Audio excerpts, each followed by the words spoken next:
तो हमारे चैनल की एक बिल्कुल ही नई वीडियो के अंदर आप सभी का स्वागत है। आज हम जिस मूवी के बारे में बात करने वाले हैं उस मूवी का नाम है गेम चेंजर। और ये गेम चेंजर मूवी साउथ के सुपरस्टार रामचरण की इस साल की पहली मूवी है जो कि रिलीज हुई है 10 जनवरी को, यानी कि कल के दिन। बाकी अगर इस मूवी की बात करें तो ये गेम चेंजर मूवी भी पुष्पा 2 की तरह एक मसाला एक्शन मूवी है, इसलिए आप सभी को ये मूवी और इसकी स्टोरी काफी पसंद आएगी। सो इसीलिए मैं आप सबसे कहना चाहूंगा कि आप सब इस मूवी को थिएटर्स में जरूर देखना। लेकिन दोस्तों, आप में से जो भी लोग इस मूवी को थिएटर्स में नहीं देख पा रहे हैं उन सभी को अब टेंशन लेने की कोई जरूरत नहीं है, क्योंकि आज की इस वीडियो के अंदर मैं इसी गेम चेंजर मूवी की स्टोरी को डिटेल से एक्सप्लेन करने जा रहा हूं, ताकि आप सभी घर बैठे इस पूरी मूवी की स्टोरी को जानकर एंजॉय कर सके। सो वीडियो काफी ज्यादा कमाल की होने वाली है, इसलिए आप सब इस वीडियो को पूरा एंड तक जरूर देखना। और आपको ये वीडियो पसंद आए तो वीडियो को लाइक करना। बाकी अगर आप मुझसे कुछ कहना चाहते हैं तो वो भी आप मुझे कमेंट्स के अंदर बता सकते हैं। और इसके अलावा जिन्होंने अभी तक हमारे चैनल को सब्सक्राइब नहीं कर रखा है वो सभी जल्दी से हमारे चैनल को सब्सक्राइब भी कर लेना, ताकि आप सब हमारे चैनल की सारी लेटेस्ट वीडियोस को टाइम से देख सकें। तो फिर आइए अब हम जल्दी से इस कमाल की वीडियो को स्टार्ट करते हैं।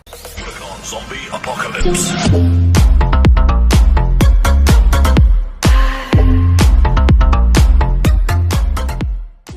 तो इस मूवी की स्टार्टिंग होती है आंध्र प्रदेश से, और यहाँ पर हम सबसे पहले इस स्टेट के सीएम को देखते हैं। यहाँ पर हमें पता लगता है कि मूवी के अंदर इस स्टेट के जो सीएम है वो है साउथ के एक्टर मेका श्रीकांत। और मूवी की स्टार्टिंग होती है हम ये देखते हैं कि इस सीएम को सपने आते हैं और वो अपने सपने में उस टाइम को याद कर रहा होता है जिस टाइम पर वो सीएम बना होता है। वो ये याद करता है कि जब वो सीएम बनने वाला था तब उसने सबसे ये वादा किया था कि वो सीएम बनकर हमेशा अच्छे काम करेगा, लेकिन अब वो ये देखता है कि वो सिर्फ बुरे काम करता है। लेकिन इन बातों को याद करते हुए उसकी तबियत बहुत ज्यादा खराब हो जाती है और इसीलिए उसे हॉस्पिटल के अंदर भर्ती करना पड़ता है। सीएम को जब हॉस्पिटल में लाया जाता है तभी हमें पता लगता है कि सीएम के 2 बेटे भी हैं, लेकिन असल में ये दोनों सीएम के सौतेले बेटे होते हैं, क्योंकि सीएम ने काफी साल पहले इन दोनों को गोद लिया होता है। और सीएम के दोनों सौतेले बेटे होते हैं एक्टर जयराम और एक्टर एसजे सूर्या। अब दोस्तों, सीएम के जो दोनों सौतेले बेटे हैं मूवी के अंदर इनका ज्यादा नाम नहीं लिया गया है, और साथ ही जो बड़ा बेटा है उसका मूवी के अंदर ज्यादा रोल भी नहीं है। लेकिन रही बात सीएम के छोटे बेटे की, तो उसका मूवी के अंदर काफी मेन रोल है और वही मूवी का मेन विलन है। और अब क्योंकि मूवी में ज्यादा टाइम उसे अन्ना कहा गया है, इसलिए हम बी से आगे अन्ना ही कहेंगे। साथ ही दोस्तों, बात करें सीएम के नाम की, तो मूवी के अंदर सीएम का नाम है सत्यमूर्ति। अब दोस्तों, हॉस्पिटल के अंदर हम ये देखते हैं कि सीएम का इलाज किया जाता है और इलाज की वजह से सीएम ठीक हो जाता है। लेकिन हॉस्पिटल से निकलने के बाद ही सीएम सत्यमूर्ति एक मीटिंग रखता है और उस मीटिंग के अंदर वो अपनी पार्टी के सारे एमएलएस और सारे मिनिस्टर्स को बुलाता है। और उस मीटिंग में वो अनाउंस करता है कि आज से वो कोई भी गलत काम नहीं करने वाला है। और सिर्फ यही नहीं, बल्कि उसकी पार्टी के जितने भी एमएलएस और मिनिस्टर्स है वो भी जितने गलत काम करते हैं उन्हें भी वो सारे बंद करने होंगे। और उसने आगे से अगर किसी का गलत काम देख लिया तो फिर वो उस मिनिस्टर या फिर एमएलए को पार्टी से बाहर कर देगा। अब दोस्तों, सीएम सत्यमूर्ति के ऐसा बोलते हम ये देखते हैं कि उसका छोटा बेटा काफी टेंशन में आ जाता है। और वो इसीलिए दोस्तों, क्योंकि सीएम का छोटा बेटा यानी कि अन्ना काफी सारे गलत काम करता है और उसकी पूरे स्टेट के काफी बड़े बड़े क्रिमिनल से भी जान पहचान होती है। लेकिन दोस्तों, फिर इसके बाद ही सीन शिफ्ट होता है और हम सीधा मूवी के हीरो को देखते हैं, यानी कि एक्टर रामचरण को। हमें पता लगता है कि मूवी के अंदर रामचरण का नाम है रामनंदन, और ये रामनंदन एक आईएएस ऑफिसर है और इसकी पोस्टिंग विशाखापट्टनम के अंदर होती है। साथ ही यहाँ पर हम ये भी जानते हैं कि रामनंदन आईएएस बनने से पहले आईपीएस हुआ करता था, और आईपीएस बनने के बाद उसने काफी सारे एग्जाम्स दिए एंड अब वो आईएएस बन चुका है। आईएएस बनने के बाद ही रामनंदन विशाखापट्टनम में जाके ज्वाइनिंग करता है और वो अपने डिस्ट्रिक्ट में आते ही सारे गलत कामों को स्टॉप करवा देता है। जैसे कि वो सारे क्रिमिनल्स को क्राइम करने से रोकता है, वो सारे बिजनेसमैन जो कि गलत तरीके से पैसा कमा रहे हैं उन्हें रोकता है, और जो सरकारी ऑफिसर्स उन सबका साथ दे रहे हैं उन सबको भी सस्पेंड कर देता है। लेकिन दोस्तों, इन सब के बाद ही रामनंदन एक पार्टी में जाता है और पार्टी में आकर वो अपने कई सारे दोस्तों से मिलता है। पार्टी में उसके सारे दोस्त उससे बोलते हैं कि वो शादी क्यों नहीं कर रहा है, जिस पर रामनंदन उस सभी को बताता है कि वो असल में किसी लड़की से प्यार किया करता था और इसीलिए अगर वो शादी करेगा तो सिर्फ उसी से करेगा। लेकिन बात यह कि इस टाइम पर वो जानता नहीं है कि वो लड़की कहाँ पर रहती है, क्योंकि कई साल पहले वो लड़की अचानक से गायब हो गई और उसने रामनंदन से मिलना जुलना बंद कर दिया। ये बात सुनकर रामनंदन के सारे दोस्त उससे सारी कहानी जानते हैं, जिस पर रामनंदन उन सबको सारी बातें बताता है। अब दोस्तों, यहीं पर स्टोरी स्टार्ट होती है और कहानी 10 साल फ्लैशबैक में जाती है। 10 साल पहले हम ये देखते हैं कि इस टाइम पर रामनंदन कॉलेज में होता है और कॉलेज के अंदर रामनंदन काफी ज्यादा फेमस होता है, क्योंकि रामनंदन कभी भी गलत काम को बर्दाश्त नहीं करता है और जो भी रामनंदन को गलत करते हुए दिखता है वो उसे बहुत पीटता है। अपने कॉलेज के अंदर ही रामनंदन ये देखता है कि काफी सारे लोग कॉलेज के अंदर गांजा बेच रहे हैं और इसीलिए रामनंदन इस बारे में जानते हैं उन सबको बहुत पीटता है और उनके इस गांजे वाले काम को रुकवा देता है। इसके बाद ही रामनंदन को ये पता लगता है कि कॉलेज में एक सर है जो कि गर्ल स्टूडेंट्स के साथ बदतमीजी करता है और उनके साथ काफी मिसबिहेव भी करता है। अब इस बात को जानते ही रामनंदन सीधा कॉलेज के एक सर को मारने लगता है। लेकिन जब वो सर को मार रहा होता है तब उसी टाइम पर वहाँ पर उसकी बेटी आती है जो कि मूवी की हीरोइन कियारा अडवाणी होती है और मूवी के अंदर इनका नाम होता है दीपिका। दीपिका यहाँ पर आकर रामनंदन को रोकती है और अपने फादर को बचाती है। और फिर दोस्तों, यहीं पर ही कॉलेज के और भी कई सारे स्टूडेंट्स आते हैं और वो सब रामनंदन को बताते हैं कि ये वाले सर वो सर नहीं है जो कि मिसबिहेव करते हैं, जिसका मतलब रामनंदन ने गलती से किसी और को पीट दिया होता है। और इसीलिए सच्चाई जानने के बाद ही रामनंदन कियारा अडवाणी यानी कि दीपिका और दीपिका के फादर दोनों से माफी मांगता है। अब यहाँ पर ही रामनंदन को दीपिका से प्यार हो जाता है, यानी कि लव एट फर्स्ट साइट, और इसीलिए वो दीपिका से मिलता रहता है और उससे काफी सारी बातें करता है। लेकिन दीपिका को रामनंदन का गुस्सा करना पसंद नहीं होता है और इसीलिए वो रामनंदन से कहती है कि वो अपने गुस्से पर कंट्रोल करे। लेकिन एक दूसरे के साथ रहने की वजह से दीपिका और रामनंदन को भी एक दूसरे से प्यार हो जाता है। बट दीपिका ये देखती है कि रामनंदन का गुस्सा बहुत ज्यादा है और वो गुस्से में आकर किसी को भी पीट देता है। और इसीलिए ये चीज देखकर दीपिका रामनंदन से कहती है कि अगर वो इसी तरह से गुस्सा होकर लोगों को पीटता रहेगा तो उसे शायद से एक दिन जेल जाना पड़ेगा। और इसीलिए वो उसे एडवाइस देती है कि अगर उसे गुस्सा करना ही है तो इसके लिए वो पढ़ाई लिखाई करके आईएएस बने और तब अपना गुस्सा क्रिमिनल्स पर दिखाए ताकि उससे देश का भी भला हो। दीपिका की बातें सुनकर राम राजी हो जाता है और वो ये फैसला करता है कि अब वो आईएएस बनकर रहेगा। लेकिन दोस्तों यहीं पर ही दीपिका ये शर्त रखती है कि अगर रामनंदन आईएएस न बनकर आईपीएस बन गया तो वो उससे शादी नहीं करेगी। इसलिए अगर रामनंदन उससे शादी करना चाहता है तो उसे आईएएस ही बनना होगा। अब इसके बाद ही रामनंदन आईएएस का एग्जाम देता है, लेकिन सिर्फ 6 नंबरों की वजह से वो आईपीएस बन जाता है और पुलिस डिपार्टमेंट को ज्वाइन कर लेता है। लेकिन दीपिका इस बात से गुस्सा हो जाती है और इसीलिए वो शहर छोड़कर चली जाती है। इसके बाद रामनंदन दीपिका को काफी ढूंढता है लेकिन उससे कभी भी वो मिलती नहीं है। अब दोस्तों यहीं पर ही कहानी एंड होती है। लेकिन पार्टी के अंदर हम ये देखते हैं कि इस पूरी कहानी को सुनकर राम का एक दोस्त उससे कहता है कि असल में वो ये जानता है कि इस टाइम पर दीपिका कहाँ पर है। और फिर इसीलिए दोस्तों वो जल्दी से राम को उसका एड्रेस देता है, जिसके बाद रामनंदन सीधा दीपिका से मिलता है और उसे बताता है कि वो आईपीएस बन चुका है। जिसके बाद ही दीपिका भी इस बात को सुनकर खुश हो जाती है और फिर रामनंदन और दीपिका दोनों शादी के लिए तैयार हो जाते हैं। अब दोस्तों इसके बाद ही रामनंदन अपने ऑफिस आता है और फिर उसे पता लगता है कि वैसे तो इस टाइम पर उसने अपने डिस्ट्रिक्ट के सारे क्रिमिनल्स को पकड़ लिया है और जो भी लोग गलत काम कर रहे हैं उन सबको रोक दिया है। लेकिन अभी भी एक ऐसा आदमी है जो कि शहर में इलीगल तरीके से रेत और मिट्टी निकालता है और इलीगल तरीके से उसे बेच देता है। और इसीलिए दोस्तों इस बात को जानते ही रामनंदन अपनी टीम लेता है और सीधा उस जगह पे छापा मार के वहाँ के सारे लोगों को अरेस्ट कर लेता है। लेकिन दोस्तों हमें पता लगता है कि इस पूरे काम का असली मालिक असल में मिनिस्टर का छोटा बेटा अन्ना होता है और जिन सारे लोगों को रामनंदन ने अरेस्ट किया होता है वो सारे उसी के आदमी होते हैं। और इसीलिए अन्ना को जैसे ही पता लगता है कि रामनंदन ने उसके काफी सारे आदमियों को अरेस्ट कर लिया है, वैसे वो रामनंदन को यानी कि डिस्ट्रिक्ट के कलेक्टर को अपने घर बुलाता है ताकि वो उसे रिश्वत देके अपना काम करवा सके।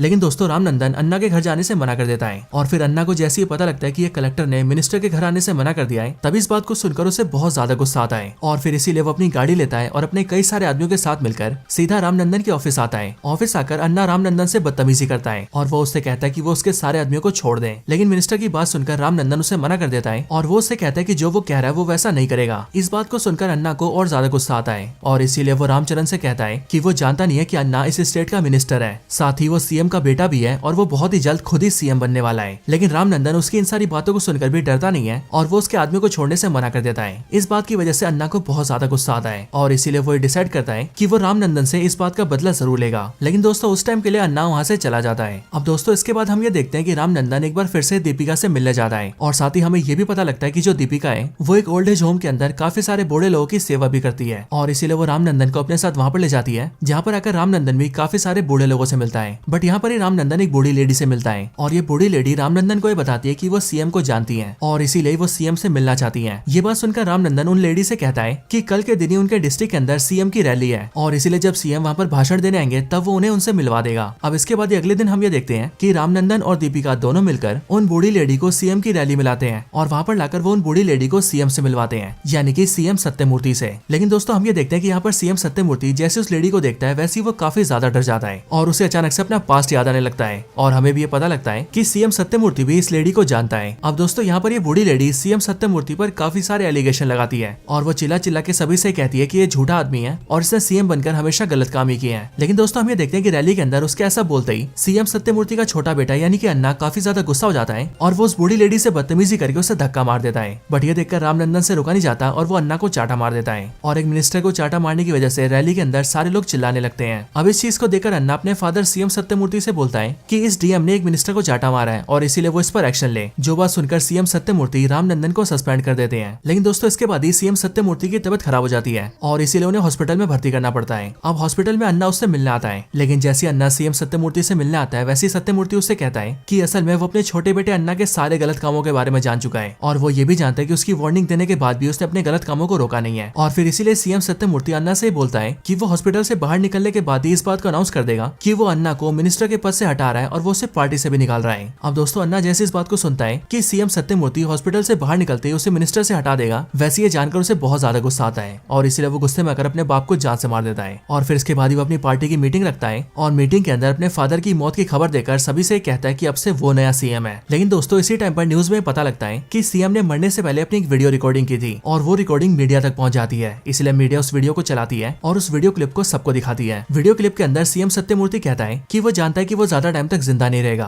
और कुछ टाइम बाद ही उसकी मौत भी हो जाएगी और इसीलिए वो चाहता है कि उसके मरने के बाद कलेक्टर रामनंदन को उसकी जगह नया सीएम बनाया जाए। अब दोस्तों इस बात को जानते ही सीएम के दोनों बेटे और बाकी सारे लोग काफी शॉक हो जाते हैं। लेकिन फिर इसके बाद एक पास्ट की स्टोरी स्टार्ट होती है और स्टोरी के जरिए हमें पता लगता है कि सीएम सत्यमूर्ति ने रामनंदन को सीएम क्यों बनाया है। वो अनजान लेडी जिसने सीएम सत्यमूर्ति पर एलिगेशन लगाए, सीएम सत्यमूर्ति उसे कैसे जानता था और सीएम के दोनों बेटे जो कि उसके सौतेले बेटे हैं, उन दोनों को सीएम सत्यमूर्ति ने गोद कब लिया। अब दोस्तों पास्ट की स्टोरी के अंदर हम ये देखते हैं कि ये बात आज से 20-25 साल पहले की होती है और इस वाली स्टोरी में हमें पता लगता है कि वो अनजान बूढ़ी लेडी जो कि सीएम सत्यमूर्ति पर एलिगेशन लगा रही थी, वो असलियत में रामनंदन की असली माँ है। इस टाइम पर राम काफी छोटा होता है और राम के जो फादर होते हैं वो भी बिल्कुल राम की तरह ही दिखते हैं, मतलब कि वो भी एक्टर रामचरण ही है। अब कहानी में राम के जो फादर होते हैं उनका नाम होता है अपन्ना और ये अपन्ना काफी ज्यादा ऑनेस्ट और ईमानदार आदमी होते हैं और इसीलिए इनके गाँव में जो भी गलत काम होते हैं वो उन सारे कामों के खिलाफ आंदोलन करके उन सारे कामों को हटवा देते हैं और उनके इन्हीं सारे कामों को देखकर सारा गाँव उन्हें सपोर्ट करने लगता है। इसके बाद अपन्ना का गाँव उनसे कहता है कि वो इलेक्शन लड़े ताकि इलेक्शन लड़के उनके पास पावर आए और पावर के आने के बाद वो काफी कुछ कर सकते हैं। लेकिन दोस्तों हम ये देखते हैं कि जो अपन्ना होते हैं वो थोड़े से हकले होते हैं, यानी कि उन्हें बोलने में थोड़ी सी तकलीफ होती है और इसीलिए वो अपनी पार्टी बनाकर चुनाव लड़ने का फैसला तो करते हैं, लेकिन वो भाषण देने के लिए अपने दोस्त को चुनते हैं। और दोस्तों अपन्ना का दोस्त और कोई नहीं बल्कि सीएम सत्यमूर्ति होता है और अब क्योंकि वो भाषण देने में काफी अच्छा होता है इसीलिए अपन्ना उसे कहते हैं कि वो ही भाषण दे और साथ ही साथ अपन्ना उसे ही सीएम के कैंडिडेट के लिए खड़ा कर देते हैं। अब उसके बाद अपन्ना की पार्टी को काफी सपोर्ट मिलता है और देखने में ऐसा लगता है कि वो लोग इलेक्शन को आराम से जीत जाएंगे। लेकिन दोस्तों इलेक्शन का प्रचार करने के लिए पैसे भी लगते हैं और अपन्ना की पार्टी के पास ज्यादा पैसे नहीं होते। बट फिर इसी टाइम पर कई सारे बिजनेसमैन सत्यमूर्ति से मिलते हैं और वो उसे पैसों को सपोर्ट देते हैं ताकि सीएम सत्यमूर्ति सीएम बनने के बाद उनका फेवर करें। और दोस्तों सीएम सत्यमूर्ति रिश्वत लेने के लिए राजी हो जाता है। यहाँ तक कि अपन्ना का एक जिगरी दोस्त होता है जिसका नाम मोपी देवी होता है और वो मोपी देवी भी सीएम सत्यमूर्ति के साथ मिल जाता है। लेकिन अपन्ना को जैसी सारी बातें पता लगती है वैसी वो ये फैसला करता है कि उसने अपनी पार्टी के लिए जो भी सिद्धांत बनाए थे सत्यमूर्ति और मोपी देवी उन सारे सिद्धांतों से भटक गए हैं और इसीलिए वो ये डिसाइड करता है कि वो अपनी पार्टी के सारे लोगों को बुलाकर पार्टी को डिसॉल्व कर देगा, यानी कि अपनी पॉलिटिकल पार्टी को रद्द कर देगा और इलेक्शन से नाम वापस ले लेगा। लेकिन दोस्तों जैसी सीएम सत्यमूर्ति और मोपी देवी को ये पता लगता है कि अपन्ना पार्टी को डिसॉल्व करने वाले हैं, वैसी वो दोनों मिलकर अपन्ना को जान से मार देते हैं। लेकिन जब सत्यमूर्ति और मोपी देवी अपन्ना को मार रहे होते हैं तब ये सभी अपन्ना की वाइफ देख लेती है और इसीलिए वो जल्दी से अपने बेटे को लेती है और वहाँ से बहुत दूर भाग जाती है। इसके साथ ही जो सीएम सत्यमूर्ति होता है वो मोपी देवी को भी जान से मार देता है ताकि वो कभी इस बारे में किसी और को न बता सके और कोई भी आदमी सीएम सत्यमूर्ति पर शक न करे। इसके लिए वो मोपी देवी के दोनों बेटों को गोद ले लेता है, यानी कि सत्यमूर्ति के दोनों सौतेले बेटे असलियत में मोपी देवी के बेटे होते हैं। अब दोस्तों इसके बाद ही स्टोरी एंड होती है और हमें पता लगता है कि ये सारी कहानी रामनंदन को सीएम सत्यमूर्ति के खास दोस्त ने बताई होती है। एक ऐसा खास दोस्त जो कि सत्यमूर्ति के साथ तब से होता है जब वो लोग अपन्ना की पार्टी में थे और वैसे ये दोस्त अच्छा आदमी तो होता है लेकिन ये सत्यमूर्ति के कभी खिलाफ नहीं जाता है। लेकिन अब सत्यमूर्ति के मरने के बाद उसने रामनंदन को सारी सच्चाई बता दी होती है और इसीलिए दोस्तों रामनंदन ये भी जान जाता है कि वो वाली बूढ़ी लेडी जिसके लिए उसने मिनिस्टर अन्ना को चाटा मारा था वो और कोई नहीं बल्कि उसकी असली माँ है। अब दोस्तों इसके बाद ही पार्टी की मीटिंग बुलाई जाती है जहाँ पर इस बात का फैसला होता है कि सीएम सत्यमूर्ति की आखिरी इच्छा के अनुसार अब रामनंदन को नया सीएम बनाया जाएगा। लेकिन दोस्तों यहाँ पर हम ये देखते हैं कि रामनंदन का छोटा बेटा यानी कि अन्ना इस बात पर ऑब्जेक्शन उठाता है और वो पार्टी के सामने रामनंदन से कहता है कि वो सत्यमूर्ति का कोई बेटा नहीं है बल्कि असली बेटा वो है और इसीलिए वही सीएम बनेगा। अब दोस्तों यहाँ पर अन्ना की बात सुनकर रामनंदन एग्री कर जाता है और वो बड़े प्यार से ये बोल देता है कि उसे भी पॉलिटिक्स के अंदर कोई इंटरेस्ट नहीं है और इसीलिए वो भी ये चाहता है कि अन्ना ही नया सीएम बन जाए और फिर ये बोलकर वो वहाँ से चला जाता है। अब दोस्तों इस बात से अन्ना काफी ज्यादा खुश हो जाता है क्योंकि अब वही अगला सीएम बनने वाला है। इसके बाद ही हम रामनंदन को देखते हैं जो कि अपने घर जाता है और काफी ज्यादा दुखी होता है क्योंकि जो बातें उसे पता लगी होती है उन बातों से वो काफी ज्यादा डिस्टर्ब हो गया होता है। लेकिन दोस्तों इसी टाइम पर हम न्यूज के जरिए जानते हैं कि आंध्र प्रदेश और बाकी के सारे आसपास के स्टेट्स वालों को ये पता लग गया होता है कि कलेक्टर रामनंदन ने मिनिस्टर अन्ना को चाटा मारा है और अब क्योंकि अन्ना एक काफी ज्यादा करप्ट मिनिस्टर था इसलिए सारे लोग इस बात को जानकर काफी ज्यादा खुश होते हैं और सरकार पर ये प्रेशर डालते हैं कि वो रामनंदन को जल्दी से वापस सरकार में ले ले, यानी कि उसे फिर से कलेक्टर बना दिया जाए। साथ ही साथ दोस्तों हम ये भी देखते हैं कि बाकी सारे कलेक्टर्स भी इस बात का सपोर्ट करते हैं और सभी डिस्ट्रिक्ट के कलेक्टर्स भी इस बात का प्रेशर बनाते हैं कि रामनंदन की फिर से ज्वाइनिंग करवा दी जाए। अब इसके बाद ही हमें देखते हैं कि रामनंदन को फिर से ज्वाइनिंग दी जाती है लेकिन ज्वाइनिंग में उसे कलेक्टर नहीं बल्कि इलेक्शन कमीशन का चीफ बनाया जाता है, यानी कि ऐसा ऑफिसर जो कि आंध्र प्रदेश के अंदर इलेक्शंस को कंडक्ट करेगा। अब दोस्तों हम ये देखते हैं कि इलेक्शन कमीशन का चीफ बनने के बाद ही रामनंदन अपनी सरकारी पावर्स को यूज करता है और इलेक्शन डिक्लेयर कर देता है और इलेक्शन के डिक्लेयर होते ही हम ये देखते हैं कि अन्ना के सीएम बनने पर स्टे लग जाती है और इसीलिए अब अन्ना के सीएम बनने के लिए इलेक्शन जीतना जरूरी हो जाता है। इसके बाद इसी टाइम पर रामनंदन भी अपनी पॉलिटिकल पार्टी बनाता है और जो उसके फादर की आइडियोलॉजी थी वो उस आइडियोलॉजी को अपनी नई पॉलिटिकल पार्टी के जरिए सबके सामने रखता है और इसीलिए दोस्तों हम ये देखते हैं कि स्टेट के सारे लोग उन पर भरोसा करते हैं और स्टेट में उनकी फैन फॉलोइंग बढ़ने लगती है। अब दोस्तों यही चीज देखकर जो अन्ना होता है वो इलेक्शन को जीतने के लिए अपने सारे गलत काम से कमाए हुए पैसों को इस्तेमाल करता है और सारे वोटर्स को खरीदने की कोशिश करता है। लेकिन दोस्तों रामनंदन अपनी पावर्स का इस्तेमाल करके उससे पकड़वा देता है और उसे इलेक्शन से बाहर करवा देता है। हालांकि इलेक्शन से बाहर होने के बाद भी जो अन्ना होता है वो अपने गुंडों के साथ काफी सारी तोड़फोड़ करता है और रामनंदन और उसकी पार्टी को जीतने से रोकता है, लेकिन तब भी रामनंदन उसे संभाल लेता है एंड उसकी पार्टी जीत जाती है। और फिर उसके बाद ही रामनंदन आंध्र प्रदेश का नया सीएम बनता है और फिर अपने फादर की आइडियोलॉजी के हिसाब से स्टेट को रूल करता है। एंड फिर दोस्तों इसके साथ ही ये पूरी मूवी खत्म हो जाती है।